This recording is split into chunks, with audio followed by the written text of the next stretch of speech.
En plongeant à travers un amas à une vitesse de 1000 à 2000 km par seconde, une spirale affronte le vent de face du milieu intra-amas et le terme de pression V l'emporte sur l'emprise propre de la galaxie sur son gaz. Le réservoir froid du disque se décolle, d'abord en périphérie où la gravité est la plus faible, puis vers l'intérieur à mesure que l'onde de choc détrave et le cisaillement monte. Les champs magnétiques se drapent autour du bord d'attaque, des bouillonnements de Kelvin ou Helmholtz roulent le long de l'interface, et de longues traînées filamenteuses s'étirent derrière comme des tentacules. Le long de ces filaments, des nœuds s'allument là où des nuages arrachés sont brièvement comprimés, des perlages tracent des poches de naissance stellaire qui s'éteindront lorsque le carburant se raréfiera. Les gradients de métallicité s'aplatissent comme si une cuillère avait remué le disque, le halo chaud s'effondre, le garde-manger circumgalactique disparaît, et un étouffement de l'extérieur vers l'intérieur s'ensuit. La créature dépouillée ressemble à une méduse seulement un temps, en réalité c'est une ville qui perd ses aqueducs. Sans l'afflux qui nourrissait autrefois les nuages moléculaires, le moteur de formation stellaire tout saute. Le rayonnement des amas nouvellement nés et le bain de rayons X de l'amas lui-même durcissent le spectre qui baigne chaque système à l'intérieur. Le milieu n'est pas seulement photogénique, il est érosif. Les systèmes planétaires en orbite autour de leur étoile haute traversent ce coup de vent avec la gravité stellaire comme ceinture de sécurité, mais leur régulation climatique est reconfigurée par l'environnement. Le matériau protoplanétaire autour des jeunes étoiles est tronqué, les systèmes plus âgés perdent leur blindage à mesure que le voisinage interstellaire s'amincit et se réchauffe, rendant les rayons cosmiques et l'UV dur plus pénétrants. Des ondes de choc d'étrave se forment en amont des vents stellaires, les magnétosphères sont comprimées, le sputtering et l'échange de charges grignotent le sommet des atmosphères.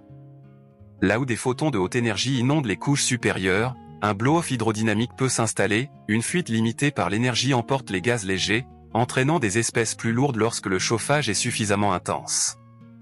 L'hydrogène fuit en premier, les océans deviennent une source pour le ciel lorsque la lumière solaire scinde l'eau et que le partenaire plus léger dérive dans l'espace.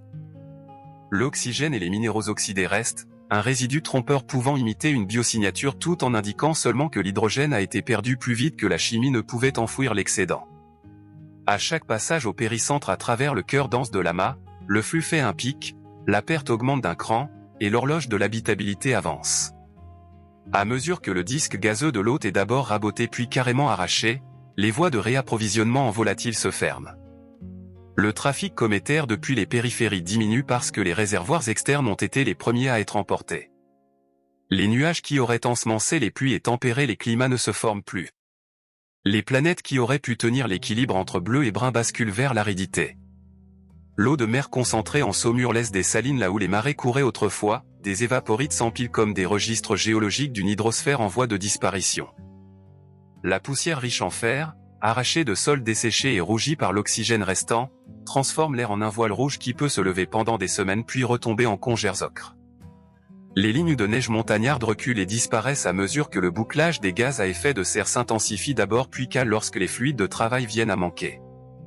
Sur des mondes en rotation synchrone autour de petites étoiles, des calottes de givre de CO du côté nuit croissent et rétrécissent avec des saisons désormais gouvernées davantage par l'opacité de la poussière que par l'eau.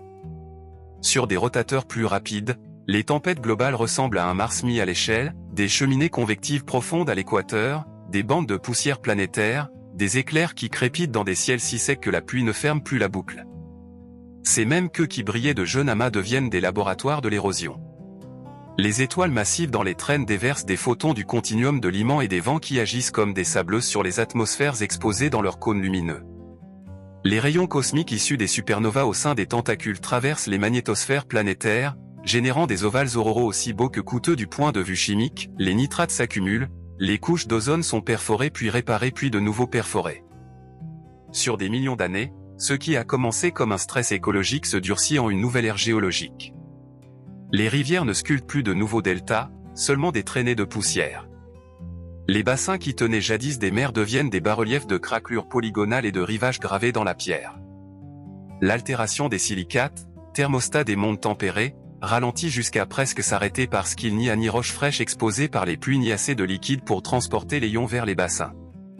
La tectonique, si elle est présente, continue de déplacer les continents, mais en vain, le cycle de l'eau qui verdissait les montagnes n'est plus qu'un souvenir logé dans des inclusions fluides et dans les isotopes des derniers hydrates tenaces.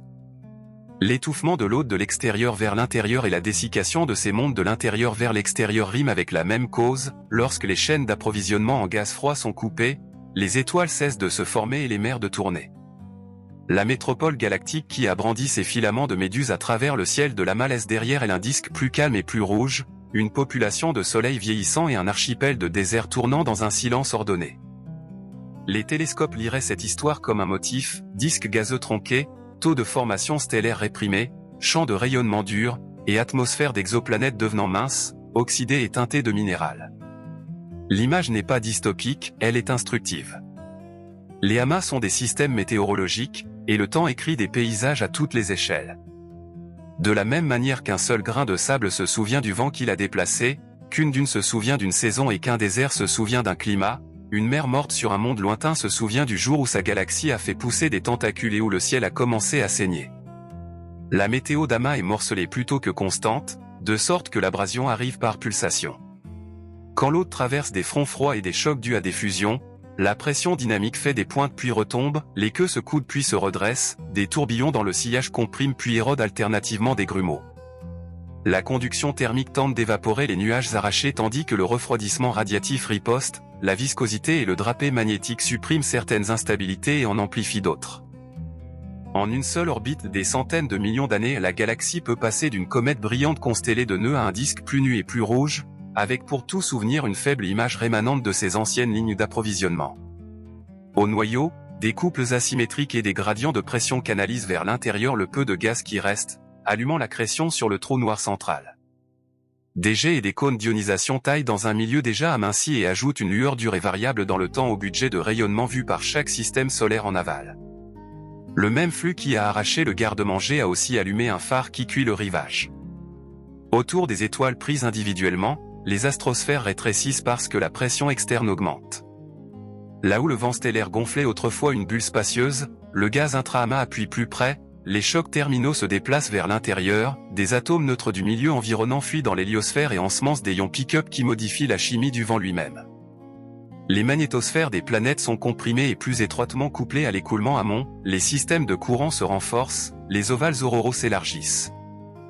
Les particules chargées trouvent des trajets plus courts et plus directs vers la haute atmosphère.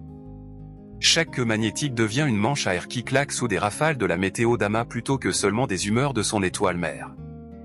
Sur des mondes à bouclier mince, l'échappement non thermique s'ajoute à l'échappement thermique, sputtering, capture ionique et écoulement polaire grignotent le haut de l'air même lorsque la lumière solaire est faible. Sur les hémisphères d'ions chauds des planètes proches, l'absorption du triplet de l'hélium à 1083 nm s'approfondirait à mesure que le gaz arraché forme un voile cométaire, les raies du sodium s'affaiblissent parce que les alcalins s'ionisent. Les spectres de transit montreraient une sécheresse difficile à confondre, bande de l'eau atténuée à 1,4 micromètres et 6 micromètres, CO forte à 4,3 micromètres, excès de signature de collision au haut et d'ozone qui, ensemble, indiquent de l'oxygène sans océan pour l'équilibrer. La présence de CO aux côtés de eau serait l'indicateur d'une photochimie non contrainte par un cycle hydrologique, un miroir de l'oxydation, non du métabolisme. La logistique des volatiles échoue d'abord par l'extérieur. Les analogues de ceinture de QIP et les vastes nuages de type Oort sont les premières victimes, leurs comètes faiblement liées sont arrachées dans la lumière intra-amas ou broyées en poussière diffuse, si bien que les livraisons tardives d'eau vers le système interne cessent presque. Les réservoirs qui autrefois déversaient de petites corrections sur le climat deviennent une diaspora de grains rougissant le cœur de l'amas. Les astéroïdes internes survivent mais s'assèchent, les impacts apportent de la chaleur, pas de l'hydratation. À chaque million d'années, les carbonates et les hydrates qui avaient piégé d'anciennes atmosphères enregistrent un échange déclinant avec le ciel. Les volcans continuent d'écrire en basalte et en soufre là où la chaleur interne le permet, mais l'écriture devient filandreuse à mesure que les flux de volatiles chutent. Certaines planètes dérivent vers une serre dominée par le CO qui n'aboutit pas à la vapeur mais à la stagnation, d'autres dépassent vers des aires de poussière à forte albédo où la lumière réfléchie refroidit la surface jusqu'à ce que la poussière se relève. Une danse chaotique dont la période est fixée par la physique des tempêtes plutôt que par les océans.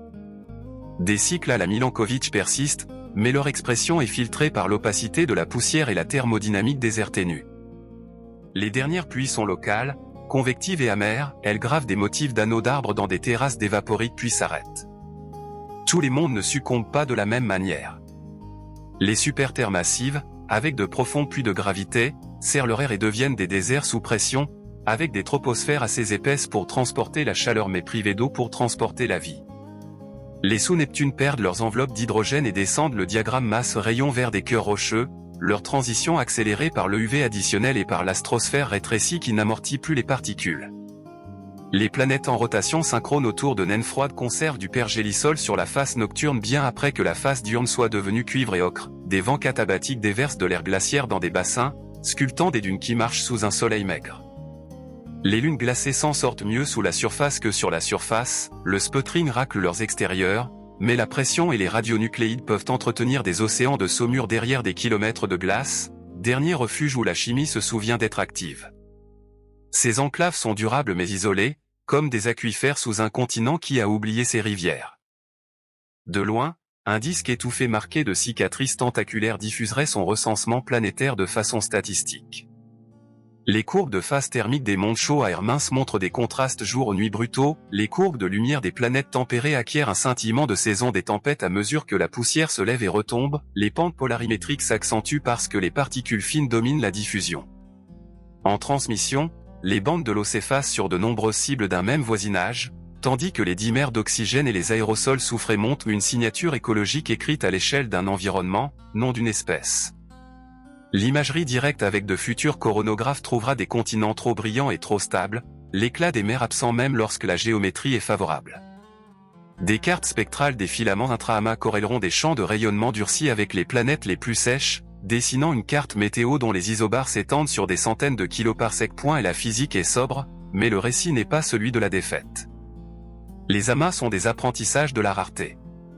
Les civilisations, si elles surgissent avant la fin des dernières pluies, apprendraient à ménager les volatiles, à couvrir de toits des vallées entières contre la poussière, à extraire de la glace des cratères ombragés et à la canaliser comme une seconde atmosphère, à imprimer des magnétosphères autour de mondes fragiles avec des boucles de courant suspendues dans le ciel. Elles apprendraient aussi à lire le baromètre à grande échelle, non seulement l'orbite autour d'une étoile, mais l'orbite d'une étoile autour d'une galaxie qui a fait pousser des queues. Les mondes deviennent des déserts sous un ciel plus rouge parce que les chaînes d'approvisionnement se sont rompues, ces chaînes peuvent être reconstruites, localement et temporairement, par des esprits qui comprennent à la fois la chimie et une météo qui s'étend entre les galaxies. Un rivage fossile est un avertissement, mais c'est aussi une règle, il mesure ce qui a été perdu et ce qui doit être remplacé pour que les mers reviennent. Sur des arcs de temps plus longs, la morphologie termine la phrase que l'environnement avait commencé. Ce qui commença comme une spirale bleue au bras riche en gaz devient un disque plus lisse, lenticulaire, le genre que les astronomes classent S0 ou dont le taux de formation stellaire est réduit à un murmure tandis que de vieux géants dominent la lumière. Le critère qui a décidé de son sort était simple et brutal, lorsque la pression dynamique du vent de face a dépassé la gravité d'ancrage de la galaxie par unité de surface, des couches du milieu interstellaire n'ont plus pu rester liées. Le seuil a été franchi d'abord en périphérie, puis a progressé vers l'intérieur à mesure que les orbites emmenaient le disque à travers des couloirs plus denses et plus chauds de l'amas. Le pré-traitement en groupe a souvent préparé la victime avant même qu'elle ne rencontre la tempête principale, harcèlement, marée et privation avaient déjà éclairci le garde-manger, de sorte que les tentacules relevaient autant du diagnostic que du résultat. Dans le sillage, des grains de poussière chargés par la lumière ultraviolette et les impacts de plasma peinaient à survivre, les durées de vie au sputtering diminuaient, la coagulation s'enrayait, et ce qui restait était soulevé dans la lumière intra-amas sous forme d'une brume couleur cannelle qui rougissait l'espace entre les galaxies. Le moteur central n'était pas un spectateur. Alors que le gaz résiduel était canalisé vers l'intérieur sous l'effet de couple et de gradient de pression, l'accrétion s'est allumée par à-coups, et chaque épisode a envoyé des cônes de photons durés, parfois, des jets étroits. Ces lanternes ont traversé un milieu déjà raréfié et réglé des horloges chimiques dans les ciels planétaires. Le méthane a chuté sous une photolyse implacable, le protoxyde d'azote a été grignoté plus vite que la biologie ne pouvait plausiblement le remplacer dans un monde à air ténu, la chimie du chlore, alimentée par des évaporites et des perchlorates, a produit des brumes qui ont accru les albédos et refroidi les surfaces alors même que l'effet de serre passait de l'eau au dioxyde de carbone. À mesure que l'oxygène s'accumulait non comme un souffle mais comme l'écho d'un hydrogène perdu, des paires de collisions ont gravé des signatures de dimères dans les spectres de transmission. Les faux positifs pour la vie se sont multipliés dans un voisinage prédisposé à la sécheresse. La géologie a pivoté vers le vent. Laissant l'hydrologie se retirer, la physique éolienne a écrit les paysages, des grains en saltation ont sculpté des yerdans dans la roche friable, des dunes ont migré en larges rivières de sable basse, des couches doubles électriques se sont formées le long des panaches de poussière, et des décharges ont brodé les ciels d'éclairs secs qui fabriquaient des nitrates sans pluie pour les lessiver vers la mer. L'altération des silicates a ralenti jusqu'à devenir un phénomène de couches limites dans de rares brouillards au-dessus de cuvettes saumâtres. Les plateformes carbonatées, jadis tampons d'un cycle du carbone animé, sont restées exposées comme des monuments à l'époque où la chimie acide-base avait un partenaire dans la précipitation. Les isotopes ont tenu la comptabilité, les rapports des H des eaux restantes tendent à la hausse, 38 AR 36 AR dérivent vers le haut, et les gaz nobles deviennent de plus en plus fractionnés à mesure que les isotopes les plus légers trouvent d'abord la trappe d'évacuation. Dans des carottes de forage de telles planètes, si jamais quelqu'un les collecte, des inclusions fluides encadreraient le retrait des mers avec une précision déchirante, salinité croissante, potentiel redox changeant, sulfate et chlorure s'imposant là où il y avait jadis carbonate et argile. La diversité des issues comptait toujours. Les superterres à forte gravité ont conservé des atmosphères denses qui plaquaient des déserts sous des kilomètres d'air, transportant efficacement la chaleur mais incapables de rendre l'eau une fois photolysée et évacuée. Les mini-Neptunes, surtout celles proches de leur étoile, ont perdu plus vite leurs enveloppes sous un UV élevé, descendant vers des cœurs rocheux qui héritaient de ce qu'il restait de volatile dans leur manteau. Les mondes en rotation synchrone autour d'étoiles froides sont devenus des planètes bicolores, des hémisphères diurnes couleur cuivre sous des dés de poussière permanents et des faces nocturnes où le pergélisol survivait dans des bassins ombrés, alimentés par un faible transport de vapeur à travers le terminateur. Les lunes glacées, battues en surface par le sputtrine et les micrométéoroïdes, se sont repliées sur elles-mêmes, des océans de saumure ont persisté sous d'épaisses calottes, réchauffés par la décroissance radiogénique et le flexionnement tidal, une classe de chimie obstinée poursuivie après la fermeture de l'école d'au-dessus. Les planètes errantes, arrachées par les marées de l'amas et des passages rapprochés, ont dérivé dans le milieu intra-amas où l'air qu'elles portaient se condenserait et gèlerait, à moins qu'elles ne soient enveloppées de profondes couvertures d'hydrogène capables de piéger la chaleur géothermique. L'amas n'a pas seulement fabriqué des déserts, il a organisé un cabinet de milieux extrêmes dont le trait commun était la frugalité. Du point de vue d'un observatoire, le signal est devenu un gradient démographique plutôt qu'une étude de cas spectaculaire unique. Dans les régions où luisaient des queues de méduses, les relevés d'exoplanètes trouveraient des signatures d'eau atténuées chez de nombreux candidats tempérés et un biais en faveur d'atmosphères minces ou oxydées. Les courbes de phase au contraste jour-nuit marquées seraient plus nombreuses que celles aux pentes douces, les cartes d'albédo montreraient des continents trop brillants pendant trop longtemps. Les spectres s'appuieraient sur le CO à 4,3 micromètres et 15 micromètres, montreraient un haut renforcé autour de 0,63, 1,06 et 1,27 micromètres, et afficheraient des aérosols soufrés dont les larges signatures de diffusion du bleu vers l'UV suggèrent un volcanisme œuvrant avec un air sec. L'hélium à 1083 nm flamboierait dans des enveloppes en fuite, et les raies du sodium et du potassium fluctueraient sous une ionisation variable due au passage dans des cônes de rayonnement dur.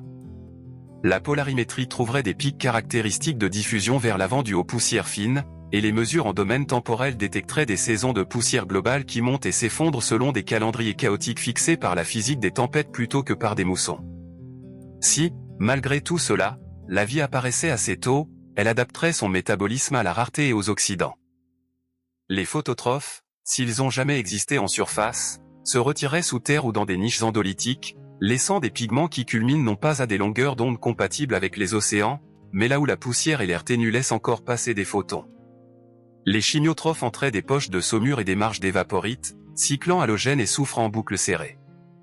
L'empreinte de la biosphère dans l'atmosphère serait petite et nerveuse, difficile à saisir, facile à confondre avec une production abiotique mais localement décisive. La leçon pour un télescope en quête serait une humilité méthodologique, dans des voisinages rudes, la vie, les déserts et les faux positifs riment, donc le diagnostic doit être posé avec des ensembles, avec des cartes de contexte du rayonnement, avec des corrélations croisées entre météo galactique et spectre planétaire. Il existe toutefois une coda à l'histoire de l'épluchage. Les orbites ne plongent pas toujours à jamais, certaines galaxies rebondissent.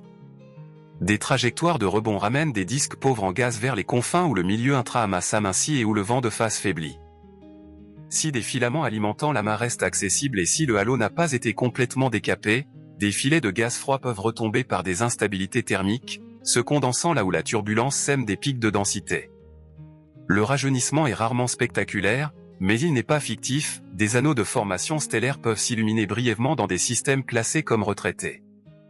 À l'échelle planétaire, cela ne remplit pas les océans, mais cela peut réhumidifier modestement les cieux là où le dégazage du manteau se poursuit et où des fragments cométaires effleurent encore le système interne. Le grand désert n'est pas parfaitement permanent, il a simplement de l'inertie. Contre cette inertie, des technologies pourraient agir comme une météo locale, des miroirs en orbite pour pousser des équilibres climatiques, des boucliers électromagnétiques pour épaissir les magnétosphères, des pipelines depuis des pièges froids et des ombres de cratères vers les fonds de vallée, des fermes de comètes entretenues dans les confins obscurs et dirigées vers l'intérieur comme une pluie programmée. Dans un lieu où une galaxie a jadis fait pousser des tentacules et répandu son sang vital dans le vent, la différence entre un rivage fossile et une mer vivante pourrait finir par être la volonté et la patience d'inverser, à petite échelle, la physique qui a fait des déserts à grande échelle. En chiffres, la règle est claire, lorsque la pression du vent de face ICMV dépasse la force de rappel par unité de surface, environ 2 Giga, des couches se soulèvent et s'écoulent. Les cœurs d'amas offrent des ICM de 1,0 à 1,0 cm, des températures de 1,0 à 1,0 exposant 8 K et des vitesses orbitales proches de 1000 ou 2000 km/s, le produit suffit à déboutonner un disque en dizaines à centaines de mires, laissant des filaments qui peuvent s'étendre sur 50 à 100 kPa avant de s'éteindre. Dans ces sillages, le drapé magnétique élève la vitesse d'Alfvén et stabilise certaines surfaces tandis que d'autres se déchirent, la viscosité effective est débattue mais jamais négligeable, la turbulence sème des grumeaux froids qui défient brièvement l'évaporation. Quelques nœuds se transforment en boules de feu compactes et rapides d'étoiles qui orbiteront en orphelines une fois le gaz parti. Ce qui ressemble à des guirlandes ornementales est un tapis roulant de lignes d'approvisionnement emportées vers le vide. Pour les planètes, l'échéancier est en décalage. Les atmosphères répondent sur des échelles de temps photochimiques et d'échappement et des années aux méga-années bien avant que les continents puissent répondre. Les taux d'échappement limités par l'énergie se mettent à l'échelle du flux UV et du rayon planétaire rapporté à la masse, ajouter des canaux non thermiques sous des magnétosphères comprimées et la comptabilité penche davantage. L'absorption de l'hélium à 1083 nm s'approfondit dans des couronnes en écoulement, les raies du sodium et du potassium tremblent avec des fronts d'ionisation, les bandes de vapeur d'eau s'aplatissent lorsque le moteur hydrologique s'affame. Un monde qui montrait autrefois des reflets tournants de mer développe des courbes de lumière dominées par l'opacité de la poussière et des variations d'albédo. Les courbes de phase s'aiguisent en contraste jour-nuit abrupt à mesure que l'air ténu et des rideaux de poussière découplent les hémisphères. Si vous empilez les spectres de dizaines de candidats tempérés dans le voisinage d'une méduse, vous lisez le même cœur, CO stable et fort, dimère au trop présent pour être rassurant, HO atténué, aérosol soufré élargissant le bleu. C'est un signal de population de désert écrit par un vent galactique. La poussière devient l'auteur des paysages et des ciels. La charge des grains sous UV et plasma fixe le signe et l'amplitude des forces électrostatiques, contrôlant les seuils de saltation et les efficacités de mise en suspension. Une fois en altitude, les fines augmentent l'albédo planétaire effectif tout en refroidissant le sol, mais elles réchauffent aussi l'air si l'absorption est forte, le profil vertical de température bascule vers des inversions qui coiffent la convection. La foudre née du frottement et des couches doubles plutôt que de remontées humides, les nitrates s'accumulent sans pluie, un engrais de surface sans agriculteur. L'altération des silicates, le thermostat lent du climat se contracte en de rares épisodes de brouillard, confinés dans des pièges froids et des fonds de vallée où des saumures peuvent brièvement s'infiltrer et réagir. Les assemblages de carbonate et d'argile figent une chronologie, des couches précoces riches en minéraux hydratés et à faible DH cèdent plus haut la place à des sulfates, des perchlorates et des signatures d'eau lourde. Les gaz nobles se fractionnent à mesure que la soupape d'échappement admet préférentiellement les isotopes les plus légers. Même sans fossiles, la roche se souvient du retrait. Toutes les atmosphères ne s'amincissent pas, certaines s'épaississent en désert sous pression. Les superterres conservent des enveloppes lourdes et sèches qui transportent efficacement la chaleur mais ne peuvent pas ressusciter les océans une fois l'hydrogène parti. Leurs ciels deviennent riches en CO, avec des traces de CO, DO et DO fixées par la photochimie, et les nuages, lorsqu'ils existent, sont des brumes de sulfate ou de la poussière en suspension plutôt que de l'eau. Les mini-Neptunes proches de leur étoile glissent le long du plan masse-rayon à mesure que le UV amplifié par l'amas taille leurs enveloppes, certaines s'arrêtent en roches chaudes et denses avec de la vapeur résiduelle dans leur manteau, d'autres en vestiges riches en fer qui luisent d'un rouge terne au crépuscule. Autour des naines froides, des planètes en rotation synchrone développent des hémisphères diurnes couleur cuivre sous des voiles de poussière permanents et des faces nocturnes qui thésaurisent la glace dans des bassins ombragés, un air froid et dense dévale les pentes en vent catabatiques qui sculptent les dunes en amphithéâtre. Les lunes glacées s'en sortent le mieux dans le silence, sputtering en surface, océan de saumure en dessous, Chimie réchauffée par les radionucléides et les contraintes de marée, une météo privée alimentée par la géologie plutôt que par le ciel. Le noyau de l'hôte, lorsqu'il s'éveille, trace des lignes à travers ses destins. Des cônes d'ionisation et des jetailles des secteurs au bordure où le UV et les particules grimpent de plusieurs ordres de grandeur. Les systèmes planétaires qui dérivent à travers ces faisceaux durant une époque de péricentre subissent des pertes ponctuées, des queues d'hélium s'illuminent, des colonnes d'ozone vacillent, et les hautes atmosphères acquièrent des couches chaudes qui accélèrent l'échappement. En dehors des cônes, le milieu reste rude mais plus stable, à l'intérieur, c'est un four. Sur un gigané orbital, une étoile peut échantillonner plusieurs fois les deux régimes, écrivant des rayures alternées de pertes dans toute archive climatique survivante. À l'échelle d'une carte d'amas, on peut corréler les cycles d'activité des AGN avec la suppression des bandes d'eau dans des ensembles d'exoplanètes et reconstituer une carte météo dont les isobars sont des champs de rayonnement. Les simulations bouclent la boucle. Des calculs MHD cosmologiques d'amas résolvent la pression dynamique, le drapé et la condensation multiphasique, des modèles de galaxies intégrés suivent le rayon du critère de Gunn-Ogot qui marche vers l'intérieur. Des modèles climatiques emboîtés traduisent les flux externes et les spectres de particules en taux d'échappement et en statistiques de saison poussiéreuse. En nourrissant des modèles directs de spectres et de courbes de lumière, on obtient des prédictions réellement comparables, la fraction de planètes tempérées dont les bandes d'eau passent sous un seuil en fonction de la distance au centre de l'amas, la distribution des profondeurs de raies de l'hélium près des traînes de méduses, la pente polarimétrique comme traceur de poussière fine sur des mondes proches de queues arrachées. L'hypothèse devient testable non avec un cas emblématique unique, mais avec une démographie. Il existe des cas limites qui compliquent le tableau de manière instructive. Des galaxies backsplash déjà dépouillées une fois peuvent dériver vers les confins, si leur halo ensemence encore des instabilités thermiques, une bruine de gaz froid peut relancer la formation stellaire en anneaux ou en lentilles. C'est trop peu pour remplir des océans, mais cela peut épaissir des ciels ténus là où le dégazage volcanique se poursuit. La chute en groupe pré-traite certaines victimes si sévèrement que, lorsqu'elles rencontrent le vent de face principal, il reste peu à arracher des déserts par inertie autant que par météo. À l'inverse, un disque massif et compact à élever peut conserver plus longtemps son gaz interne, alimentant un AGN qui surpressurise par intermittence l'ISM restant et entraîne des écoulements dans des directions que le vent n'avait pas choisies, un vent de travers dans le vent. Les issues planétaires reflètent cette variabilité, de rares refuges sous une atmosphère épaisse, des grottes avec des saumures sous des calottes d'évaporites, des ombres de cratères qui recueillent du givre chaque hiver et font brièvement ruisseler des filets sous un soleil maigre. Si des esprits apparaissent avant que l'horloge hydrologique n'atteigne zéro, l'ingénierie peut infléchir localement les courbes. Des boucliers électromagnétiques stationnés en amont peuvent gonfler les magnétosphères et réduire les pertes entraînées par les particules. Des pare-soleils et des miroirs peuvent repousser les équilibres radiatifs vers la condensation, un lâcher de poussière ablative pendant les saisons de tempête maximale peut briser des boucles de rétroaction en ensemence des grains plus gros qui se déposent plus vite. Des volatiles réimportés de pièges froids, d'ombres de cratères et de comètes résiduelles peuvent être canalisés comme une seconde atmosphère, circuler dans des bassins fermés pour redémarrer un cycle de l'eau minimale. Le budget énergétique est exigeant mais pas absurde pour une civilisation qui a déjà appris à vivre avec la poussière. La leçon la plus difficile est l'échelle, la même physique qui étouffe une galaxie affame une planète, donc les solutions doivent respecter à la fois la petite et la grande météo et les téléconnexions des chocs d'amas jusqu'aux crêtes de dunes. De loin, l'histoire se réduit à une équivalence simple, les galaxies méduses sont des chaînes d'approvisionnement qui se rompent en public, les planètes désertes sont les factures tamponnées fonds insuffisants. Les queues ne sont pas seulement jolies, ce sont des reçus qui flottent dans un vent chaud, détaillant ce qui a été emporté.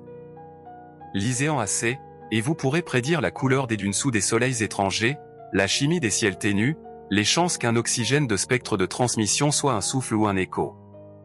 Et si un jour vous marchez le long de ces rivages où les vagues ne viennent plus, les craquelures polygonales et les cristaux de sel sous vos bottes raconteront la même histoire que l'amas, que la gravité, la pression, le rayonnement et le temps peuvent transformer un monde bleu en souvenir et que ce souvenir, dans la roche et la lumière, est assez précis pour servir de boussole. Quand l'approvisionnement s'effondre, même la couleur change.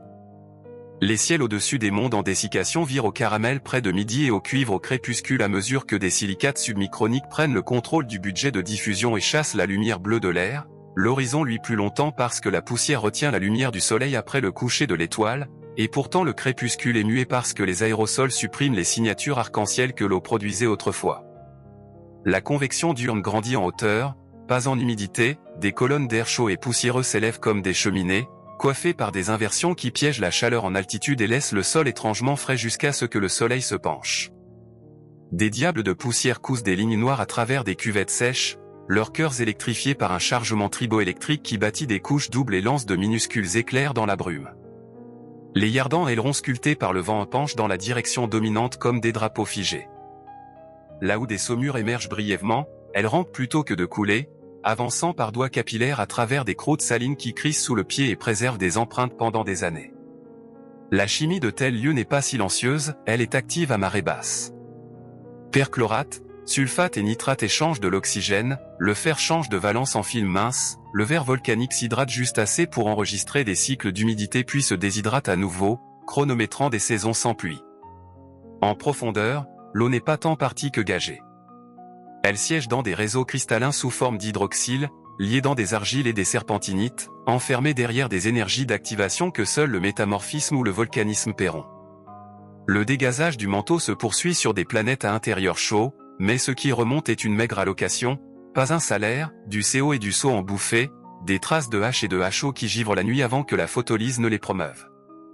Des plaines basaltiques déversent des nappes plus sombres qui refroidissent sous une chute de poussière avant de pouvoir s'altérer vers les rouges et ocres au-dessus, créant des terrains bicolores spectraux dont les sauts d'albédo sont assez grands pour moduler des courbes de lumière non résolues. Dans des grottes, la chimie tient plus longtemps. Des points de gouttes sous des dalles nourrissent des stalactites d'halite et de thénardite plutôt que de calcite, des inclusions piègent des bulles dont les gaz liront un jour comme un électrocardiogramme du ciel mourant, oxygène en hausse, hydrogène en disparition, gaz noble se fractionnant en arc lent et élégant.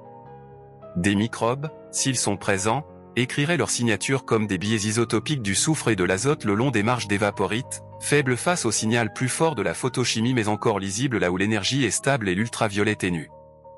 À travers l'amas, les mêmes motifs se répètent avec des accents locaux. En périphérie, où les densités sont plus faibles, l'arrachage est partiel et l'étranglement domine, la formation stellaire s'éteint par famine plutôt que par choc, si bien que les climats planétaires déclinent plus lentement, avec des lacs persistants qui virent en steppes salées sur des dizaines de millions d'années. À des rayons intermédiaires, des galaxies pré-traitées tombent avec des garde-manger déjà à moitié vides, leurs queues sont plus courtes, leurs déserts plus avancés. Près du noyau, des méduses à plein régime fleurissent puis se fanent, là, les statistiques sont les plus crues, davantage de disques étouffés, davantage d'air ténu, davantage de ciels oxydés. Les moteurs centraux chorégraphient les exceptions. Lorsqu'un noyau accrétant flamboie, un crayon de lumière dure trace un corridor de perte exagérée, lorsqu'il dort, l'érosion planétaire revient à l'arithmétique terne des flux moyens et des astrosphères comprimées. Sur un gigané, un système solaire peut traverser plusieurs fois des cônes et des ombres, et la roche d'une planète désertique se souviendra de la cadence sous forme de bandes de chimie superposées comme des pages. Observationnellement, le test est un recensement plutôt qu'un portrait. Prenez des planètes tempérées en projection contre une traîne arrachée et empilez leur spectre, les bandes d'eau devraient s'affaiblir par rapport au CO et à LO, et l'hélium à 1083 nm devrait s'approfondir pour des sous-Neptunes proches. Triés par distance au centre de l'amas et la sécheresse devrait s'atténuer avec le rayon. Recoupés avec des traceurs d'arrachage récents perlage dans les queues, disques gazeux tronqués, champs UV durs et le biais vert des courbes de phase dominées par la poussière et de forts contrastes jour-nuit devraient s'accentuer. La polarimétrie devrait trouver des pentes bleues plus raides là où la poussière fine règne, les données temporelles devraient capturer des saisons de tempête qui ignorent la phase orbitale et obéissent plutôt aux rétroactions poussiéreuses. L'imagerie directe avec des coronographes de prochaine génération cartographiera des continents trop stables et trop brillants, privés des indices spéculaires que les mers diffusent. Aucun de ces signaux, pris isolément, ne condamne un monde à être un désert par météo d'amas, mais ensemble, cartographiés sur les propres cicatrices de la galaxie, ils rendent un verdict. Il existe des contre-courants à savourer. Des fontaines de gaz issus de halos qui n'ont pas été totalement effacés peuvent se condenser en pluie thermique et repeindre brièvement des anneaux de formation stellaire, adoucissant les champs de rayonnement et faisant dégouliner des comètes fraîches vers l'intérieur. Des géantes, si elles sont présentes, peuvent servir de comptables des volatiles, elles gardent ce qui reste d'une ceinture externe, et échangent du moment angulaire pour catapulter des corps riches en eau vers l'étoile selon des calendriers qu'une civilisation pourrait exploiter. Des lunes chauffées par marée gardent des océans sous la glace même lorsque leurs ciels se font sabler. Des planètes errantes arrachées par les marées deviennent des archives froides où les atmosphères s'effondrent en neige et conservent, dans des glaces stratifiées, une histoire chimique plus fidèle que n'importe quelle roche altérée. Même la poussière peut devenir une alliée, une mise en suspension dirigée de grains plus gros pendant les saisons de tempête maximale peut pousser la microphysique vers un dépôt plus rapide et ouvrir des fenêtres pour que la lumière et la chaleur atteignent le sol. Depuis la surface, la phénoménologie est intime. La lumière de midi a du poids, elle presse sans chaleur lorsque la poussière en altitude inverse le gradient thermique vertical. Les ombres ont des bords doux, le disque du soleil pâlit en une pièce de laiton bien avant de se coucher, les étoiles arrivent tard et faibles. Une tempête ne s'annonce pas par des cumulonimbus mais par une lente perte de distance à mesure que le monde vire au sépia. L'électricité statique picote la peau parce que l'air se décharge mal, les rochers voisins crépitent de minuscules étincelles dans l'obscurité. Si des montagnes existent, elles portent des tabliers de dunes qui rampent en montée lors de rafales rares et violentes et glissent en longues avalanches qui soupirent. Sous le vent de tout obstacle, on trouve une lentille de particules fines, soyeuses et traîtresses, sous les pieds. La croûte se brise en plaques polygonales aux bords blanchis par des sels qui ont remonté par capillarité et cristallisé. Votre souffle aurait un goût de métal si vous pouviez le respirer, les instruments s'encrasseraient, les optiques se voileraient, les filtres se boucheraient puis se déchireraient, pourtant les trousses de chimie seraient ravies, parce que l'air est honnête sur ce qu'il a perdu. À l'échelle de l'évolution galactique, les épisodes de Méduse sont des signes de ponctuation dans de longues phrases sur les chaînes d'approvisionnement. Les filaments qui autrefois versaient du gaz froid le long de l'échafaudage cosmique vers les halos voient leur chemin interrompu par des atmosphères chaudes et des voisins encombrants, la grammaire passe de propositions sur la croissance à des propositions sur l'allocation. Les planètes à l'intérieur de ces phrases héritent de la correction. Là où l'approvisionnement est stable, les climats peuvent serpenter et se rétablir, là où il est coupé, il crante vers l'aridité avec de petits retours en arrière seulement permis par le volcanisme et la chance.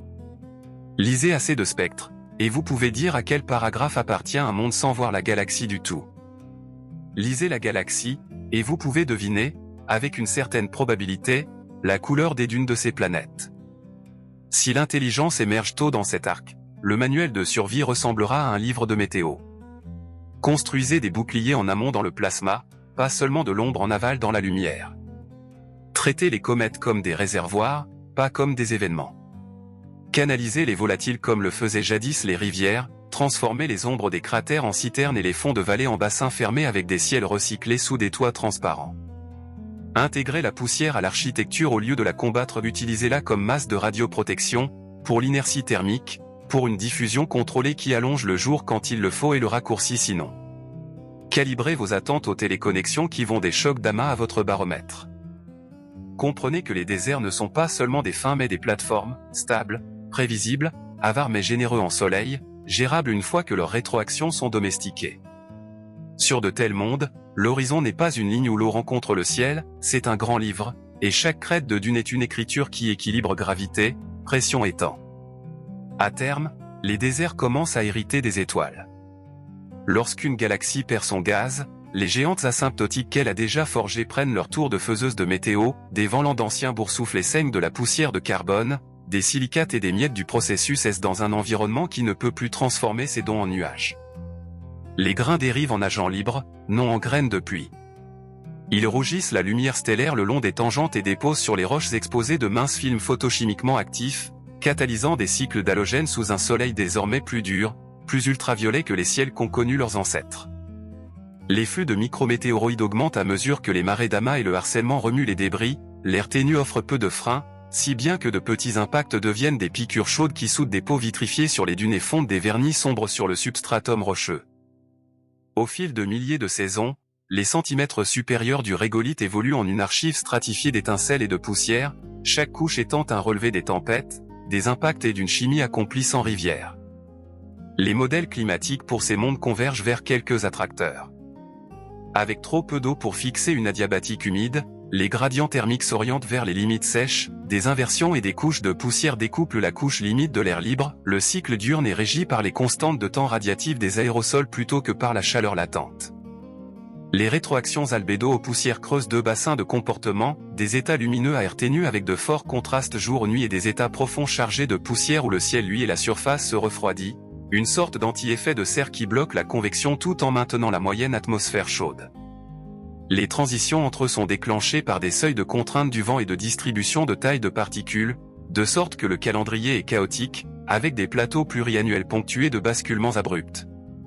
Si des océans ont jamais existé, le rivage se fossilise en un anneau réfléchissant qui module les courbes de lumière planétaire. La spectroscopie de ces bordures montrerait des suites d'évaporites classées par solubilité et carbonate en bas, puis sulfate, puis chlorure, tandis que les isotopes montent comme des marches. Des RH élevés, 18 O 16 O enrichis, gaz noble dépouillé selon l'ordre de masse.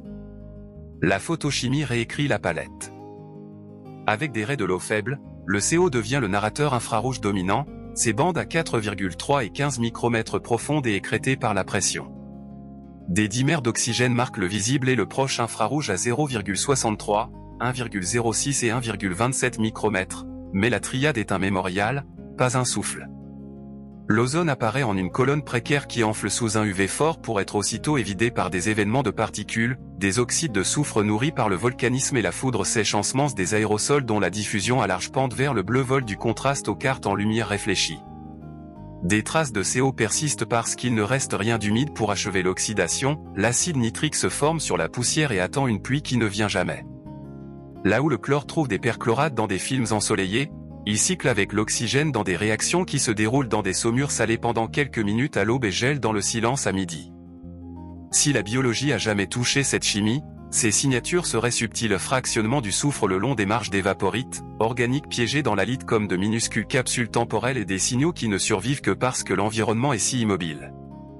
Les quartiers qui donnent naissance aux méduses ne sont pas des tunnels de vent uniformes, ce sont des patchworks de fronts et de chocs reliques, de mini-halos et de cavités gonflées par d'anciens lobes radio. Le trajet d'un système solaire à travers ce qu'il change la ponctuation de la perte.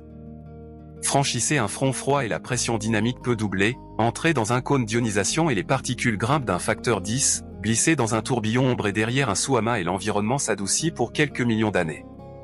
Sur une année galactique, l'exposition cumulative importe plus que n'importe quel grain isolé, et pourtant les roches se souviennent des grains, des sphérules de verre alignées avec un vent qui a soufflé pendant un siècle, des pics de nitrates intercalés entre des lits de poussière, une bande où l'échappement de l'hélium a chauffé l'exobase et gravé sa signature dans le triplet de l'hélium que, des siècles plus tard, un télescope lira comme une flambée dans une courbe de transit.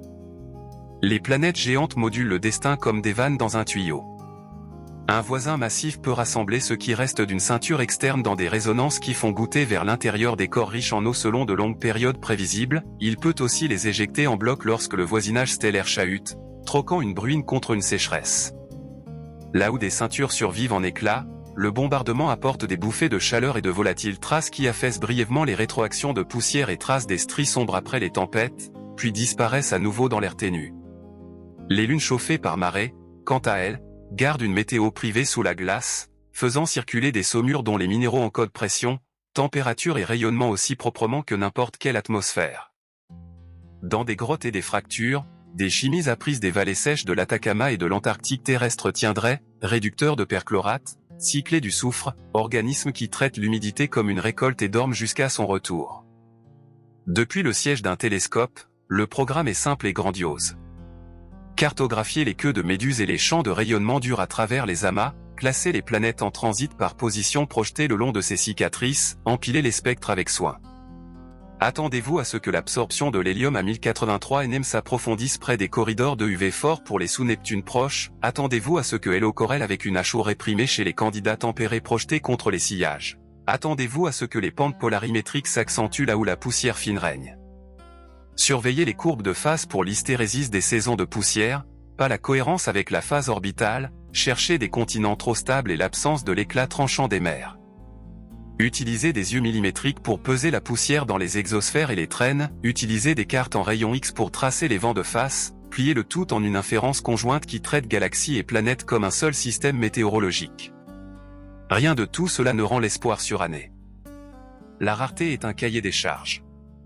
Sur un monde sec, une civilisation éditerait le budget radiatif avec des miroirs et des voiles, pas seulement des écrans, elle gonflerait les magnétosphères en amont avec des boucles de courant, pas seulement ne se blottirait sous des dômes, elle traiterait les comètes comme des citernes et les ombres de cratères comme des réservoirs, acheminant des volatiles par des conduites enterrées vers des bassins fermés couverts de films transparents qui maintiennent un ciel local à quelques dizaines de millibars. Elle synchroniserait la poussière par ensemencement, lançant des grains plus gros lors des seuils de tempête maximale pour orienter la microphysique vers une sédimentation rapide et ouvrir des fenêtres à une agriculture qui boit des saumures recyclées. Elle utiliserait l'air ténu comme masse pour le blindage contre les rayonnements et comme inertie thermique dans l'architecture des murs qui luisent au crépuscule parce qu'ils ont stocké le jour. Surtout, elle lirait les téléconnexions, apprenant à prévoir non seulement les humeurs de son étoile mais celles de l'amas, et à programmer la vie contre des chocs qu'elle ne peut adoucir. Au bout du compte, l'analogie reste serrée. Une galaxie qui a fait pousser des traînées sous la pression est un grand livre d'approvisionnement interrompu, une planète devenue désert et ce grand livre payé en monnaie locale. La même inégalité, force externe sur maintien interne chasse le gaz des disques et l'eau des ciels. Là où le quotient passe sous l'unité, les queues se rétractent et des pluies peuvent revenir au compte-gouttes, là où ils grimpent, les traînées s'allongent et les d'une avance. La science est une équation, le panorama est un horizon cuivré sous un soleil plus rouge, la leçon est pratique, le climat, à n'importe quelle échelle, c'est de la logistique, et la logistique peut être cartographiée, prédite, parfois réparée. Lisez les tentacules, et vous lisez le destin des mers. Il existe un second grand livre écrit non en lumière mais en spin. Des grains de poussière et de roches qui culbutent dans un air ténu s'alignent sur des champs magnétiques qui filent à la fois la couche limite planétaire et le grand vent intra-amas, leurs orientations privilégiées polarisent la lumière solaire diffusée et inscrivent une faible signature tournante qui suit davantage le champ que la météo. Au fil des saisons, le motif dérive à mesure que le nez héliosphérique précesse sous la pression externe, sur des millénaires, il chaloupe avec le mouvement de l'étoile à travers des nappes de plasma plus denses. Un observateur lointain lisant ces angles de polarisation en fonction du temps pourrait en déduire la géométrie à la fois du champ de la planète et du vent de face qui le sert à un baromètre inverse tiré de reflets. Dans le sous-sol, la magnétisation rémanente capture des époques de tempêtes sous forme de bandes, des fronts de rafales chargés de poussière transportent des fines chargées qui se déposent en couches dont les textures magnétiques diffèrent des dépôts en air calme. Percez une carotte et vous tiendriez un code-barre du vent et du champ, un palimpseste où chaque bande est une rafale et chaque inversion un grain, écrit par un plasma bien au-delà du ciel. La mécanique de la perte change aussi avec l'altitude d'une manière qui compte pour les spectres.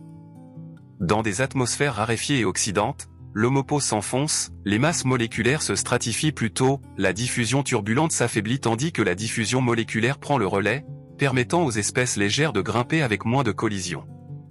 Les exosphères s'épaississent et adoptent des géométries cométaires, surtout autour des petites planètes aux faces d'urnes chaudes.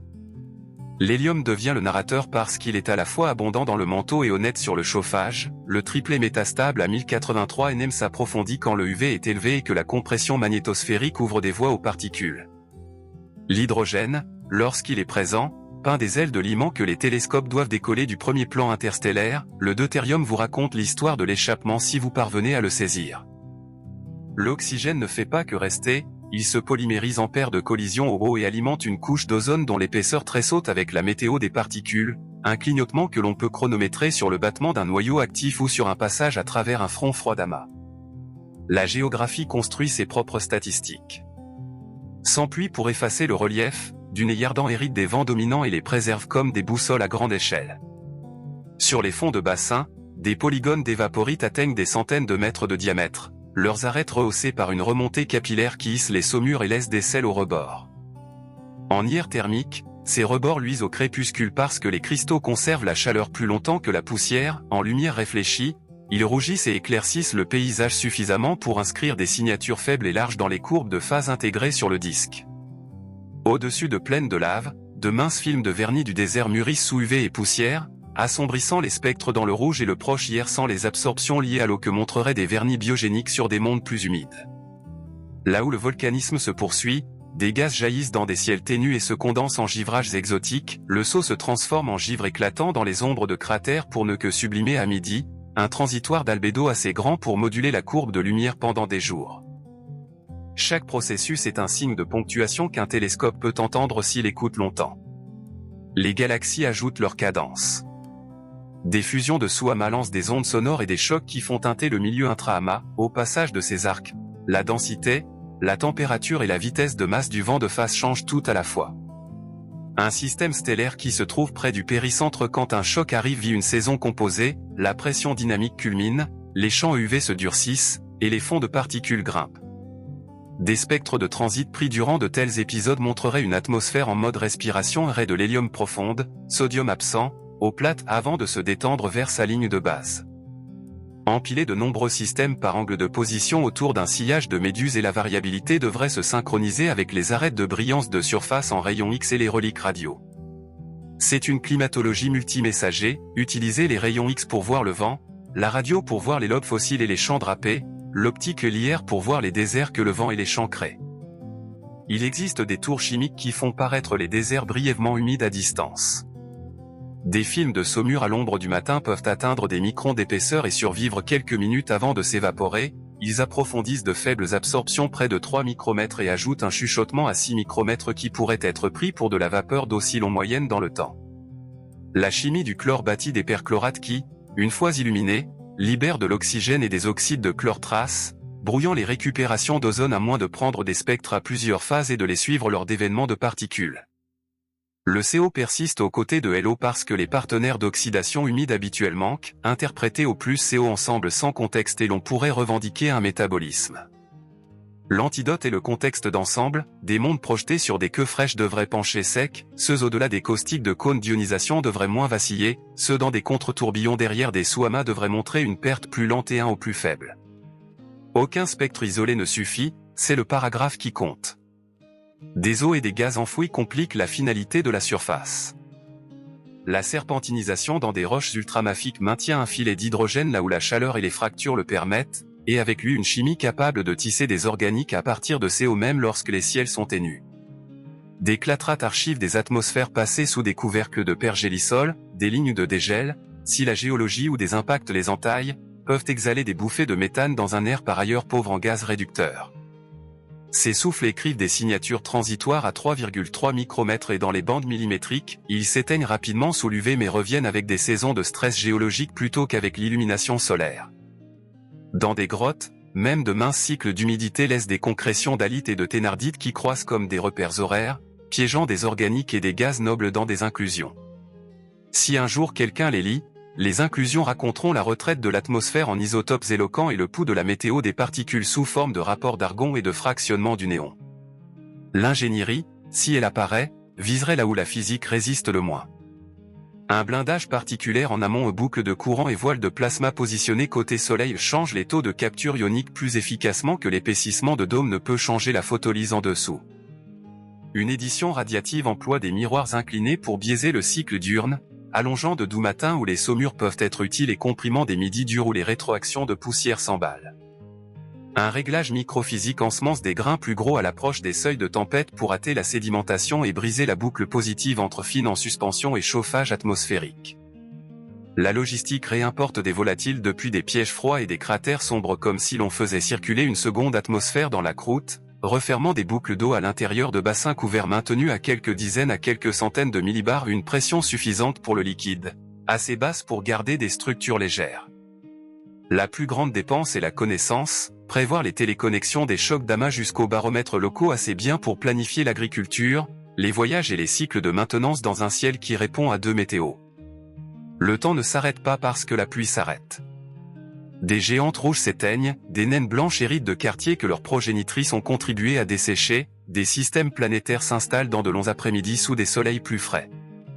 Les déserts se stabilisent en état quasi stationnaire où les saisons de poussière basculent entre deux attracteurs avec des battements basse fréquence fixés par la précession orbitale et les seuils de tempête. Si des halos réégrènent un peu de gaz dans le disque galactique, le champ de rayonnement s'adoucit, et une planète avec un dégazage résiduel peut épaissir son aire de filiforme à simplement mince, si des troupeaux de comètes survivent en résonance, des trains tardifs d'impact peuvent tracer des stries sombres sur des anneaux d'évaporites brillants et pousser brièvement des climats au-delà des points de condensation sous des dômes. Rien de tout cela ne reconstruit des océans à lui seul, mais cela modifie les probabilités et allonge la patience, les deux monnaies qui comptent après la rupture des chaînes d'approvisionnement. Depuis un tel monde, le ciel de nuit reste une leçon. Des rubans de méduses pendent comme des autoroutes fantomatiques où scintillent de nouveaux amas, rappelant que, tandis qu'un lieu jeûne, un autre festoie. Les constellations se déplacent avec le lent rebond de la galaxie à travers les voies de l'amas, des aurores radio crépitent le long d'ovales magnétosphériques resserrés par le vent, les météores sont fréquents et peu profonds parce que l'air est ténu, laissant plus de verre que de cendres. Un voyageur qui sait lire la lumière verrait, dans chaque coucher de soleil cuivré et chaque long crépuscule, l'arithmétique qui alliait des tentacules de galaxies à des dunes planétaires. Un télescope qui sait moyenner verrait, dans chaque spectre empilé, cette même arithmétique écrite à travers des dizaines de mondes. Et une civilisation qui apprend la leçon traiterait le climat comme de la logistique dès le départ, budgétisant non seulement la chaleur et la lumière mais aussi les monnaies plus discrètes du blindage, de la taille des grains et de la patience, afin que, lorsque le vent de face se lève et que le garde-manger s'épuise, le grand livre reste équilibré assez longtemps pour que les graines prennent dans un lieu où la pluie ne vient plus point du point de vue instrumental, les discriminants les plus nets. Se trouve là où les environnements se couplent. La radio à basse fréquence devrait capter l'émission cyclotron au maser de magnétosphère serrée par une forte pression externe, la fréquence de coupure suit l'intensité du champ de la planète, et le taux d'éclat augmente lorsque les proxys du vent solaire flambent, si bien qu'un vent de phase d'amas qui comprime les astrosphères devrait éclaircir les exo-aurores jusqu'à des dizaines à des centaines de MJ à quelques dizaines de mégahertz pour les rotateurs chauds et rapides les plus favorables. La spectroscopie millimétrique peut peser la poussière dans les exosphères et les traîne, avec des bosses de continuum à 0,8 au 3 même retraçant des grains microns au submicron mis en suspension depuis des sols secs. La corrélation croisée avec le JT de vitesse radiale stellaire sépare la poussière planétaire de l'activité stellaire. Des spectres de transmission optique IR à haute résolution résolvent les cœurs de raie pour lire directement vent et hauteur d'échelle, le doublet du sodium D et le potassium à 770 nm suivent les fronts d'ionisation, tandis que le triplet de l'hélium métastable à 1083 nm cartographie le dépôt d'énergie et la géométrie de l'écoulement avec des queues résolues en Doppler. La polarimétrie contraint la microphysique, une pente bleue-raide signale des silicates fins, une plus plate suggère des sulfates, et des oscillations dépendant de la phase révèlent la croissance des particules après un ensemencement dirigé ou une coalescence naturelle. Empiler tout cela en fonction de la distance au centre de l'amas et le long des arêtes en rayons X et des reliques radio, et l'ensemble se résout en une séquence environnementale plutôt qu'en un nuage de points d'étoiles de champ. La dynamique ajoute un autre levier. Les marées et les frôlements dans des groupes d'infales encombrés pompent excentricité et inclinaison, imposant des cycles climatiques qui se superposent à la dessiccation. Des orbites excentriques poussent des pics d'insolation au périhélie à travers des ciels ténus incapables d'amortir la chaleur, produisant des courbes de phase asymétriques et des sursauts saisonniers d'hélium à mesure que les exobases se dilatent. Des orbites inclinées inclinent les cellules de circulation de la poussière, biaisant la migration des dunes et bâtissant des dichotomies d'albédo hémisphériques qui persistent des millénaires. Les géantes agissent en gouverneurs ou en saboteurs, une migration résonante modérée peut nourrir des filets d'objets glacés vers l'intérieur à des échelles séculaires, tandis que des rencontres rapprochées peuvent nettoyer des ceintures entières, coupant court à l'hydratation tardive. En statistique, cela signifie que les indicateurs de désert devraient anticorréler avec des géantes stables à longue période mais corréler avec des systèmes montrant des cicatrices de migration de Jupiter chaud et des architectures internes excentriques, une empreinte démographique que de vastes relevés peuvent tester. Les travaux de laboratoire et de terrain bouclent la boucle d'étalonnage. Des lignes de faisceaux et des chambres plasma mesurent les rendements de sputtering et le chargement triboélectrique pour des poussières analogues sous des flux UV et de particules calées sur des cônes d'amas. Des bancs thermovides quantifient les vitesses d'évaporation et de croissance de croûte saline dans des saumures qui durent des minutes à des millibars, des tunnels de soufflerie en air sec cartographient les seuils de saltation en fonction de la taille, de la charge et de la pression. Des grains pour alimenter la microphysique des GCM. Sur Terre, l'Atacama, les vallées sèches de MC Murdo et les salars des Hautes-Andes fournissent des laboratoires naturels où la chimie des perchlorates, les dépôts de nitrates sans pluie et les inclusions d'halides préservent organiques et gaz nobles de façon directement transférable au modèle d'inversion. Intégrer ces constantes dans des modèles radiatifs ou convectifs couplés à la physique de l'échappement, et le problème direct spectre, courbe de lumière, polarimétrie, atterrit dans une région d'espace des paramètres assez étroites pour inverser la sécheresse avec confiance une fois appliés les a priori environnementaux issus des cartes radio et rayons X. La formation ne cesse pas entièrement dans les sillages arrachés, et cette nuance compte. Des perles de formation stellaire le long des queues de méduses hébergent des disques protoplanétaires plongés dans des bains plus rudes que les H2 typiques, les durées de vie des disques raccourcissent, les rayons externes se tronquent, et la croissance des poussières court contre la photoévaporation. Les survivants penchent vers des systèmes compacts et rocheux avec des budgets de volatiles maigres et des atmosphères précoces pré-érodées par le UV pour l'essentiel des mondes pré-désert. Si des sous-Neptunes se forment, ils le font tard et près de l'étoile, prêt pour une perte d'enveloppe rapide qui s'accélère sous conditions d'amas. Cette fonction de production prédit une fraction plus élevée de planètes nues et denses près des traînes actives, un décalage observable via les statistiques masse-rayon et la démographie de l'hélium. À l'inverse, des régions de backsplash ou des halos réégrènent un peu de gaz dans les disques adoucissent le champ de rayonnement et élargissent la fenêtre de survie des disques, ensemence un réhumectage modeste par des comètes tardives et des ciels légèrement plus épais a un effet de second ordre, mais qui devrait apparaître comme un doux gradient radial de profondeur des bandes d'eau en dehors du cœur. Même la biochimie des faux positifs s'aiguise avec le contexte. O aux côtés de CO et une triade d'EO forte, avec HO atténué et aux variables liées à la météo des particules, signale une oxydation par perte plutôt que par métabolisme. Ajoutez la photochimie des perchlorates et vous obtenez un scintillement d'oxygène jour-nuit non corrélé aux saisons, une signature que la biologie imite difficilement à basse pression. Des bouffées de méthane qui reviennent avec le stress tectonique ou des lignes de dégel mais décroissent sur des temps photochimiques pointent vers des clatrates ou la serpentinisation plutôt que des ruminants. Les isotopes du soufre près des marges d'évaporite peuvent se biaiser de quelques pour mille dans des motifs opposés à ceux attendus d'un cycle microbien robuste, et le fractionnement des gaz nobles 36 AR en baisse, 38 AR en hausse ancre l'histoire de l'échappement indépendamment de la chimie. La solution est une stratégie d'observation volontairement ennuyeuse, multi-époque, multi-bande, recoupée avec des cartes environnementales, assez patiente pour voir les saisons de poussière basculer et la météo des particules pulsées, assez comparative pour laisser parler des ensembles là où des mondes isolés peuvent tromper. Si l'agence entre en scène, les gains les plus faciles sont en amont et au microscopique. Des boucliers plasma stationnés côté soleil pour gonfler les magnétosphères réduisent la capture ionique pour le même watt mieux que n'importe quel dôme ne peut réduire la photolyse. Des miroirs inclinés ajustent les budgets radiatifs locaux à l'aube et au crépuscule pour allonger les brèves fenêtres où les saumures sont liquides et comprimés des midi-zap où les rétroactions de poussière s'emballent. Une ingénierie des tailles de grains pousse les tempêtes vers une sédimentation plus rapide, ouvrant des créneaux de ciel clair sur des calendriers dictés par des prévisions qui intègrent les chocs d'amas comme conditions aux limites. La logistique traite les volatiles comme des infrastructures, des fermes de comètes entretenues dans des enclos résonnants, des pipelines depuis des ombres de cratères jusqu'à des bassins couverts qui maintiennent un ciel local à quelques dizaines à quelques centaines de millibars, des boucles d'électrolyse et de sabatiers alimentées par une lumière que les déserts fournissent généreusement. Rien de tout cela ne reconstruit un océan, mais cela étire les demi-vies hydrologiques, stabilise l'agriculture et achète du temps une monnaie honnête là où des tentacules galactiques ont jadis écrit fond insuffisant dans le ciel. La détection peut s'appuyer autant sur des balises de fond que sur les planètes elles-mêmes.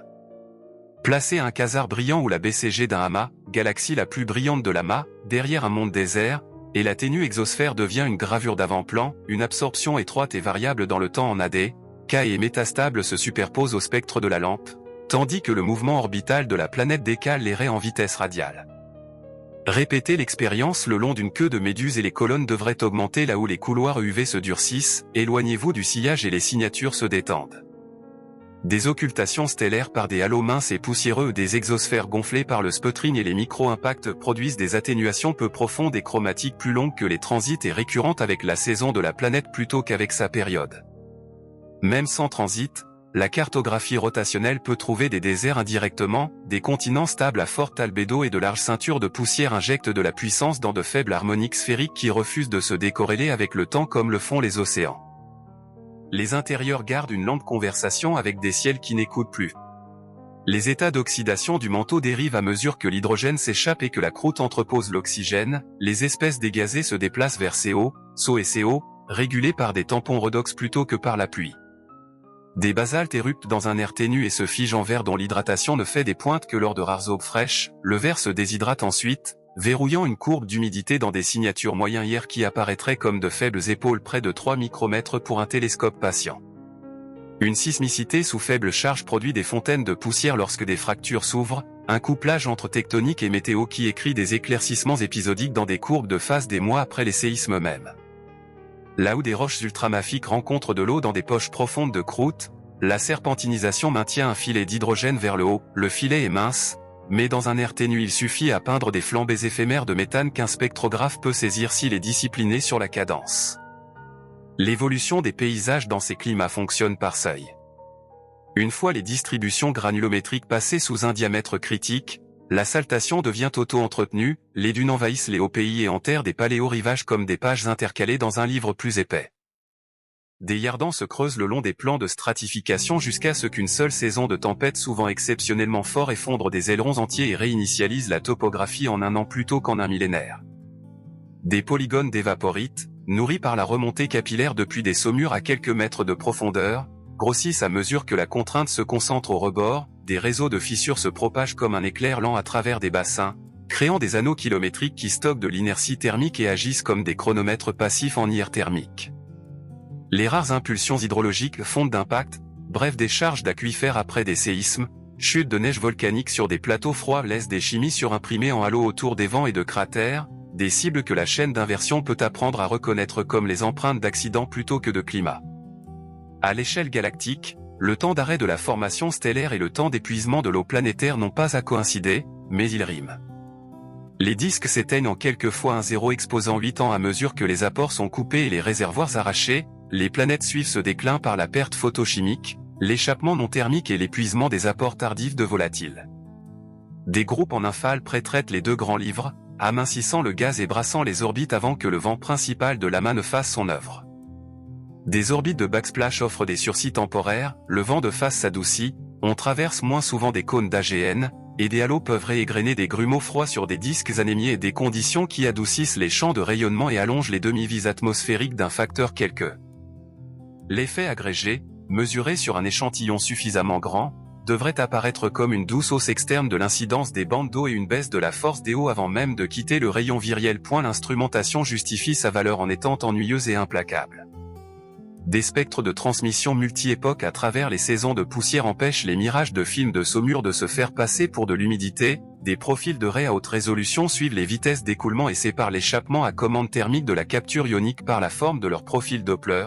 Des cartes X et radio simultanées fixent des a priori sur le UV et le flux de particules pour que les inversions ne chassent pas des fantômes. Une polarimétrie à quelques phases bien choisies distingue les silicates fins des sulfates par la seule pente, des courbes de phase thermique capturées sur des années cartographient les basculements entre l'attracteur clair et mince et l'attracteur chargé de poussière. La photométrie millimétrique pèse les exosphères et tamise la poussière planétaire de la granulation stellaire via la corrélation croisée avec le JT en vitesse radiale. Aucune de ces données, prises isolément, ne scelle la sécheresse, prises ensemble, surtout lorsqu'elles sont empilées le long des traînes de méduses et à travers des anneaux de distance au centre de l'amas, elles transforment des anecdotes en atlas climatique. Si des esprits habitent de telles latitudes, leur ingénierie ressemblera à un contrôle du temps mis à l'échelle de l'économie. Des miroirs de plasma et des boucles de courant stationnés côté Soleil gonflent les magnétosphères et réduisent la perte non thermique de plusieurs ordres de grandeur avec des budgets de puissance modestes comparés au fait de domer des continents. Des réseaux d'héliostats allongent les matinées et raccourcissent les midis dans des bassins couverts, étirant la fenêtre liquide pour une agriculture qui boit des saumures et les rend avec un minimum de fractionnement. La gestion de la granulométrie ensemencer des particules plus grosses au vent avant que les vents seuils n'arrivent court-circuite les saisons de poussière en emballement et ouvre des couloirs de ciel clair à des échéances liées à des prévisions qui ingèrent les chocs d'amas comme conditions aux limites. La logistique traite les volatiles comme des infrastructures, des enclos de comètes maintenus en résonance, des cryopipelines depuis les ombres de cratères, des boucles d'électrolyse alimentées par un soleil que les déserts réfléchissent généreusement. Les océans ne reviennent pas, mais les demi-vies s'allongent, les rendements se stabilisent, et la culture apprend à lire les téléconnexions qui ont rendu leurs ciels avares. Il existe des signatures de bord à anticiper parce qu'elles affinent l'histoire là où elle s'effiloche.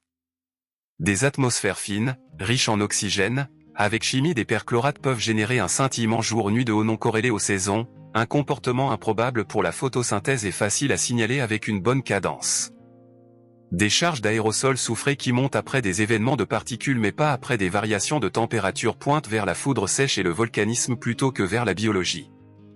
Des rapports de gaz noble 36 AR appauvris relativement à 38 AR, néons fractionnés selon l'ordre de masse ancrent des historiques d'échappement que la photométrie ne peut pas imiter.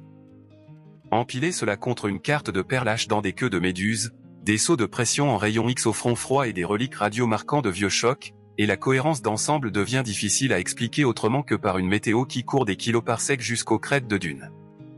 Même les échecs enseignent. Une campagne qui ne trouve aucune tendance de suppression des bandes d'eau avec la distance au centre de l'amas échantillonne peut-être des populations de backsplash qui ont déjà récupéré un peu de blindage. Un résultat nul sur l'hélium près de corridors UV forts pourrait indiquer des géantes gardiennes répandues qui ont tenu les sous-Neptune à distance, déplaçant la fonction de production vers des mondes à haute densité. Des désaccords entre pentes polarimétriques et courbes de phase thermique peuvent trahir un contrôle granulométrique artificiel plutôt que la nature, une hypothèse audacieuse mais testable si les changements corrèlent avec des calendriers locaux. Il ne s'agit pas seulement de prédire, il s'agit de diagnostiquer in situ, avec assez de patience pour laisser l'environnement révéler si les déserts sont destins ou desseins. La nuit, sous des ciels cuivrés, le lien reste viscéral. La même inégalité qui a tiré le gaz d'un disque poussé externe sur maintien interne a gravé des fissures polygonales à vos pieds et aminci le souffle dans vos poumons.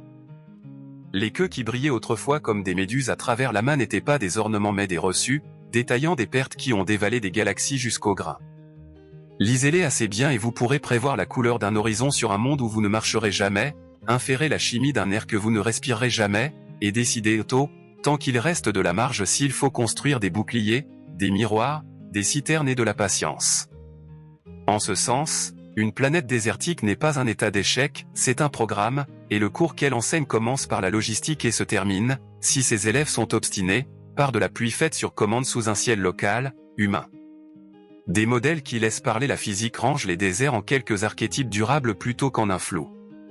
Les déserts à air ténu sont les analogues de Mars en grand, pression de surface sous quelques dizaines de millibars, fort contraste jour-nuit, poussière qui fixe à la fois la couleur et le climat, et échappement dominé par les particules et le chauffage à l'exobase.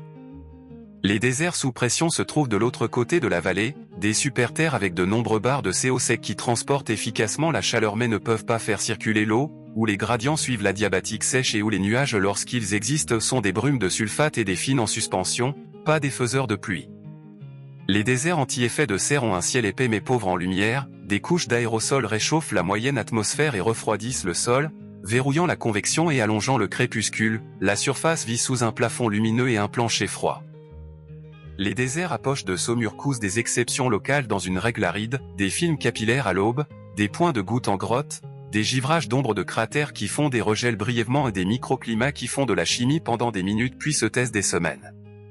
Chaque archétype a ses indices spectraux, les mondes à air ténu aiguisent les courbes de phase thermique et aplatissent les bandes d'eau, les déserts sous pression car le CO à 4,3 et 15 micromètres et font ressortir eau, les états anti-effet de serre accentuent les pentes polarimétriques vers le rouge avec des sulfates fins. Les planètes à poche de saumure chuchotent à 3 et 6 micromètres sur une cadence réglée par l'aube et l'ombre. Le type stellaire pousse ses familles sur des voies différentes. Autour des naines froides, le UV est persistant et hérissé d'éruptions, des géométries en rotation synchrone compriment le climat en un four diurne et un congélateur nocturne, avec des bandes de terminateurs qui jouent les valves. L'hélium à 1083 nm domine souvent l'histoire de la fuite là-bas, et Hello est nerveux parce que la météo des particules perce des trous aussi vite que la photochimie peut les recoudre. Les hôtes de type F et G fournissent un UV plus stable mais des zones habitables plus larges, les planètes y tournent plus froides à flux stellaire égal et peuvent conserver des enveloppes plus épaisses plus longtemps si l'approvisionnement n'est pas coupé. Les naines K, longue vie et modérée en UV, sont d'humeur clémente mais non souveraine. Placer un système de naines K dans une traîne de méduses et lamas gagne toujours le débat en resserrant les astrosphères et en durcissant le fond. La partie élégante, c'est que ces différences sont testables en ensemble, à distance au centre de l'amas fixé. Les indicateurs de sécheresse devraient se détendre pas à pas de M vers K puis GEF, avec des bémols là où des cônes d'AGN tranchent la carte. À l'intérieur des systèmes multiplanétaires, le désert n'arrive pas à parts égales. Les petites mondes intérieures atteignent les seuils d'échappement en premier, des sous-Neptunes perdent des couronnes riches en hélium jusqu'à ce que leur point masse rayon glisse dans le nuage rocheux, des terrestres plus externes si des ceintures survivent tiennent plus longtemps, surtout si une géante conduit des gravats glacés en bruine lente vers l'intérieur. Cette architecture écrit de la structure dans les observables, des queues d'hélium se groupent à courte période, la suppression des bandes d'eau se propage vers l'extérieur avec le temps, des signatures d'albédo pilotées par la poussière se décorrèlent de la phase orbitale sur les planètes internes mais restent saisonnières plus loin. Des classifieurs d'apprentissage automatique entraînés sur des inversions simulées récupèrent déjà ces gradients lorsqu'on les nourrit de spectres plus de simples a priori environnementaux, pression en rayon X, proximité de reliques radio. La morale est procédurale, ne fit pas une planète isolément quand un portrait de famille entier est gratuit. Les échelles de temps tiennent la comptabilité honnête. L'échappement limité par l'énergie, MRP3FEV, GMPK, .MC Meta PR-P3 FM UV, GM-PK, MRP3FEV, GMPK, vide les enveloppes légères en dizaines à centaines de mires sous un EUV amplifié par l'amas. Des canaux non thermiques ajoutent un impôt comparable lorsque les magnétosphères sont comprimées. Le remodelage éolien des paysages s'étend des heures, Dust Devils, salve de saltation, au Kir, migration des dunes, puis au Mir, sculpture des Yardans. L'oxydation photochimique peut renverser les bilans redox en quelques mires dès que l'export d'hydrogène dépasse l'approvisionnement. Le dégazage volcanique se cadence en impulsion de 1,0 à 1,0 exposant 8 ans modulé par la tectonique et la teneur en eau du manteau.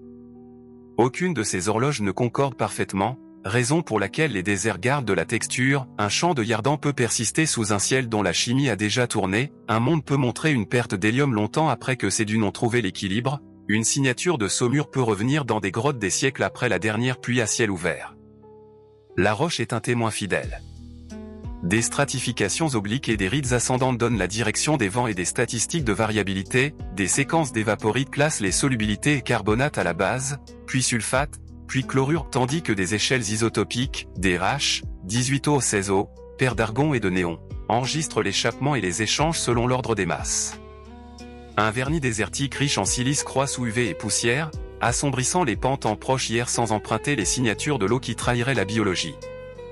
Le verre d'impact s'hydrate les matins froids et se déshydrate à midi, écrivant l'humidité en épaule moyen hier qui reviennent avec la saison et le microclimat. Des halides de grottes piègent des bulles qui archivent gaz nobles et organiques traces, lues le long d'un profil en profondeur, elles reconstituent un cardiogramme à l'échelle du siècle d'un ciel mourant. La physique des dynamos ajoute une autre charnière. Mince ou épaisse, une atmosphère module tout de même le refroidissement du noyau en fixant la perte de chaleur de surface, les déserts, surtout à air ténu, peuvent hâter le refroidissement et prolonger la durée de vie du dynamo, achetant une protection magnétosphérique alors même que l'UV cuit le sommet de l'air. À l'inverse, les déserts sous pression isolent, les noyaux refroidissent plus lentement, les dynamos peuvent persister plus longtemps encore, mais la masse de l'atmosphère charge les processus de pick-up et change le canal d'échappement dominant. Cette rétroaction explique pourquoi certains mondes minces gardent des aurores radio bruyantes tandis que d'autres de masse similaire se taisent, chaleur mantélique, épaisseur de lithosphère et masse du ciel forment un problème à trois corps dont l'espace des solutions comprend des îles de protection et des mers de perte. Le problème du faux mouillé devient gérable dès que la cadence entre dans le plan. Des films de saumure matinaux approfondissent l'absorption à 3 micromètres pendant des minutes, la photolyse des perchlorates bascule et aux échelles de temps de la météo des particules, le méthane issu de rots de clatrate peint des signatures transitoires à 3,3 micromètres qui s'éteignent en quelques jours. Rien de tout cela ne corrèle avec la phase orbitale comme le font océans et nuages. Un calendrier ennuyeux des spectres multi-époques sur des mois, co-observés avec des proxys XEUV et des cartes radio du vent et des masques. Empilés selon la position le long des arêtes en rayons X et des reliques radio, et les mirages s'annulent tandis que le climat demeure. Si une agence intervient, elle exploitera les gradients les moins coûteux.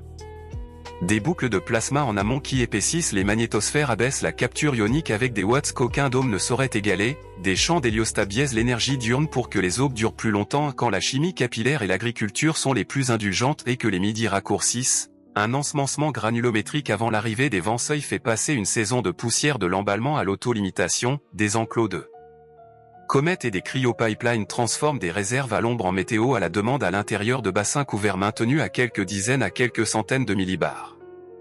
La masse de rayonnement est gratuite dans les déserts, la poussière elle-même si bien que les murs emportent la lumière en chaleur dans la nuit, adoucissant les extrêmes pour des cultures qui boivent des saumures recyclées. Rien de tout cela ne fait surgir un océan, mais cela étire les demi-vies, et en logistique c'est souvent tout le jeu zoomé à nouveau sur la méduse et l'analogie se resserre. Les traînes sont des reçus publics de chaînes d'approvisionnement rompues, les déserts sont ces reçus payés localement. Lisez les sauts de pression sur des cartes en rayon X, les arcs reliques en radio, les perles DH le long des filaments, et vous pouvez prévoir les spectres, CO profond, HO timide, O trop fier, hélium agité. Lisez suffisamment de spectres contre ces cartes et vous pouvez prévoir des paysages, anneaux d'évaporites brillants, d'une eau pic de diffusion vers l'avant prononcé, Yardan aligné avec un vent dont vous avez mesuré la direction à partir d'un choc à l'échelle galactique. L'environnement est continu du kiloparsec au centimètre, le diagnostic doit l'être aussi. Et si un voyageur se tenait sous un tel ciel, les leçons sembleraient pratiques plutôt que grandioses. Midi arriverait comme une pièce pâle au-dessus d'un plafond lumineux, les ombres se flouteraient, l'électricité statique picoterait l'air, la poussière aurait un goût de fer et de sel. Les instruments s'encrasseraient, mais les registres se rempliraient, taille de grains consignés, pic d'humidité chronométrés, gaz nobles embouteillés, spectres pris à des intervalles ternes et disciplinés qui laissent la planète avouer non en un seul moment dramatique, mais dans l'arithmétique constante de la perte. La même arithmétique qui a tiré le gaz d'une galaxie en filament a écrit des fissures polygonales dans la boue à leurs pieds. Apprendre à lire l'un vous enseigne à prédire l'autre et, parfois, à pousser les deux vers des nombres plus cléments.